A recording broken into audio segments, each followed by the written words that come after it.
Moi, j'ai une solution un peu d'avant-garde, parce que je travaille là-dessus pour d'autres raisons. C'est que les ondes peuvent modifier les fréquences. Certaines fréquences d'ondes peuvent modifier la présence de ces séquences. Comme elles sont étrangères, peut-être on va pouvoir les distinguer du reste du coronavirus et les détruire d'une façon sélective. Là, c'est de la science-fiction pour l'instant. Et là, je ne peux avoir que...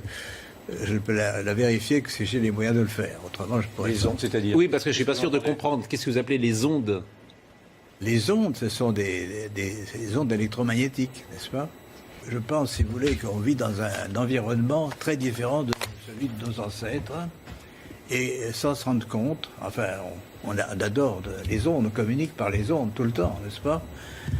Mais il y a des projets encore de plus en plus importants pour que ces ondes soient encore plus autour de nous. Alors, je répète, c'est un sujet à étudier, c'est pas le rôle des ondes.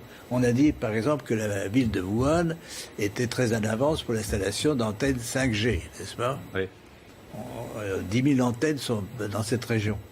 Et donc, elles ont pu contribuer au pouvoir pathogène du virus. Malheureusement, on ne peut pas continuer cette discussion, mais je ne doute pas que nous pourrons la poursuivre et vous entendre de nouveau. Ce qui vous permettez, le plus important, c'est pas l'origine, c'est intéressant l'origine du virus, mais c'est surtout qu'est-ce qui va se passer maintenant pour nous tous. Oui, c'est la question que je vous ai posée tout à l'heure. Je vous réponds en partie. Il y a une possibilité, une lueur d'espoir que cette épidémie disparaisse parce que le virus va s'autodétruire.